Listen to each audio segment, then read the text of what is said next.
बहुत ज्यादा दुखी। क्या कहता है घर में? बच्चे के आंखों के अंदर इन्फेक्शन हो गया टेंशन की वजह से। देखिए भावुक हो गए आप।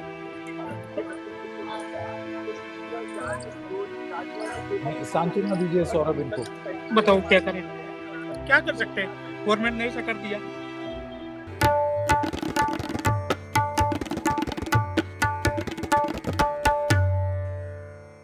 मैडम जी कहाँ से आए हैं? मैं यहाँ दिल्ली से ही हूँ, सर्विस करता हूँ।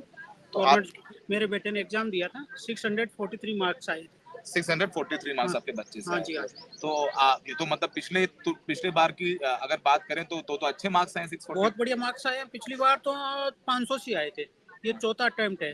अच्छा, चौथा अटेम्प्ट है। 500 पिछली बार 500 से आए थे। अगर मैं करवाना चाहता तो पिछली बार भी हो जाता था मेरा एडमिशन पैसे देके। तो अब अगली बार 643 पे भी नहीं हो रहा है।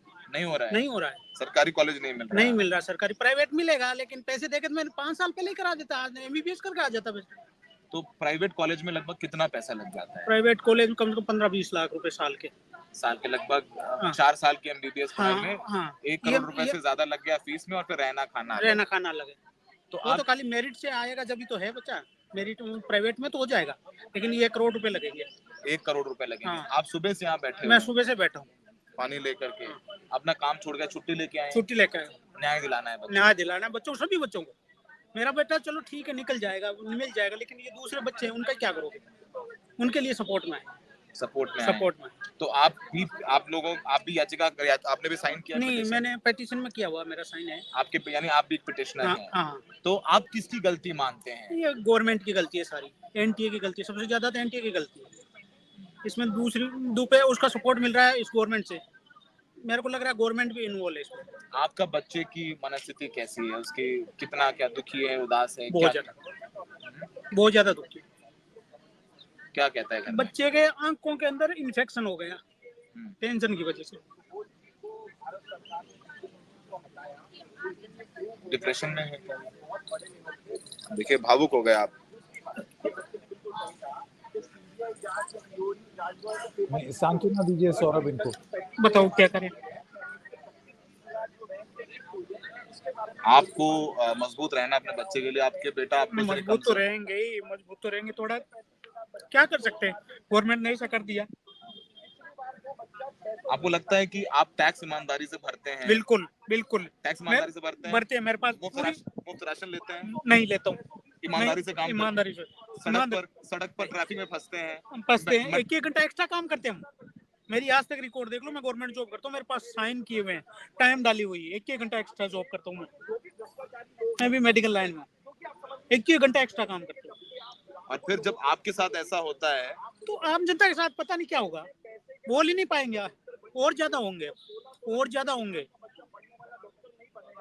देख लो क्या हालत है देश की।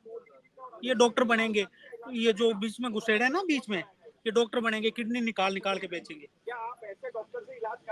आपके बच्चों की बेचेंगे लोग, क्योंकि आपको पता नहीं है, नकली डॉक्टर हैं सारे, नकली डॉक्टर बनेंगे। 30-40 हजार।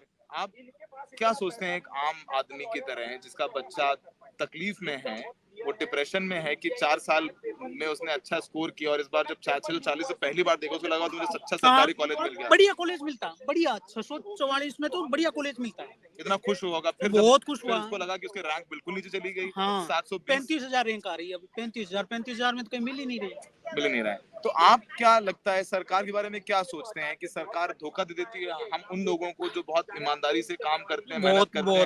अपने बच्चे को पढ़ाने के लिए आपने बहुत मुश्किलें झेली होंगी? बहुत ज्यादा झेली थी, बहुत ज्यादा।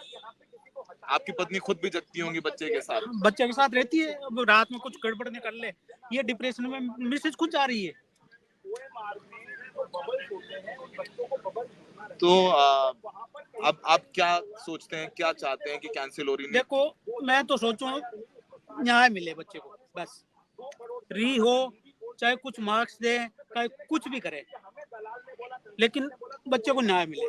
आपका नाम क्या है सर? प्रेमाराम जी। जानते हो, एक बात कह रहा हूँ आपको देख के, क्या होता है, आवाज उठानी बहुत जरूरी हो जाती है, और जो आवाज उठानी आप यहाँ बैठे हैं, तो आपकी आंखों में आंसू या आपकी आंखों का जो दर्द है ना, वो आपका दर्द नहीं है। आप जैसे जो लाखों माँ बाप है ना, उनका वो दर्द है। मुझे याद है कि जंतर मंतर पर मुझे एक हस्बैंड वाइफ मिले थे और वो मुझे रोने लग गया। उन्होंने बोला मेरा बेटा रात रात में उठ जाता है चौक करके। तो मैं इस बात के लिए आपको वो बहुत वो आंसू वो आंसू है दूसरों के लिए। मैं दिल से देखता हूँ, दिल से सोचता हूँ। मैं आपको बहुत शुभकामनाएं देता हूँ और आप आप एक नहीं, मिसाल हैं। आप लोगों की वजह से ही है जो हो रहा है ना, आप लोगों की ही वजह से हुआ है। अदरवाइज कोई बात इसको दबा देते मामले को, पूरा दब जाता ये मामला। आपकी वजह से ही ये मामला उठा, मीडिया की वजह से, नहीं तो ये मामला दब जाता। Thank you sir, thank you so very much. मैं आपको शुभकामनाएं देता हूँ और धन्यवाद, आपके साथ धन्यवाद, खड़े हो गए। धन्यवाद जी। सोचिए तो सोचिए मुझे सौरभ, लगता है कि ये एक पिता का दर्द है। ये एक पिता का दर्द आपने सिर्फ और सिर्फ हिंदुस्तान के एक पिता का दर्द आपने अभी रेड हेलो, माइक पर महसूस किया। हाँ सौरभ की जैसे इस रिपोर्टिंग में आपने नहीं, देखा। अब आप सोचिए कि ये सिर्फ एक प्रतिबिंब मात्र, सिर्फ एक एग्जाम्पल, मात्र एक छोटा सा उदाहरण है कि कितने माँ बाप और कितने बच्चे किस चीज से गुजर रहे होंगे। तो जितनी बार एनटीए और सरकार डिनायल में जाती है, उतनी बार वो ऐसे ही एक बाप को मजबूर करती है रोने के लिए, एक छात्र को मजबूर करती है परेशान होने के लिए, एक अभिभावक को तरसा देती है इंसाफ के लिए। आप और इसको सोचिए कि उजागर करना हमारे लिए बहुत जरूरी था। अब वो सोचिए कि अब मैं हमें और आपको कुछ कहने की जरूरत नहीं है। एक आदमी उसने कहा नहीं मैं 1-1 घंटे एक्स्ट्रा काम करता हूँ ताकि मैं अपने बच्चे को कोचिंग करा के पढ़ा सकूं। मैं ईमानदारी से टैक्स देता हूँ, मुफ्त राशन नहीं लेता हूँ, ट्रैफिक में फंसता हूँ, फिर भी मेरे साथ ये होता है। तो सोचिए कितना अंदर से क्या लगता होगा। बच्चा डिप्रेशन में आ गया कि सोचा कि भाई पिछली बार अगर 644 आई होती तो बढ़िया सरकारी कॉलेज मिलता, लेकिन इस बार की 644 में उसको उसकी रैंक 35,000 हो गई। फिलहाल मतलब अब वापस से हियरिंग बिल्कुल पर आते नहीं, हैं। मैं मतलब भी ये थोड़ा आपने डिस्टर्ब हो सौरभ गया। की ये जो रिपोर्ट, ये जो भाई साहब हैं, इन्होंने आकर के ये क्या है, this is the human behind the story. Supreme court में इसने ये कहा, उसने ये कहा, ये कहा, वो तो हम रिपोर्टिंग कर ही रहे हैं, लेकिन जो इंसान है ना इस खबर के पीछे, वो भाई साहब थे अभी थोड़ी देर पहले जो आकर के बोले। ये इस तरीके से इम्पैक्ट कर रही है खबर।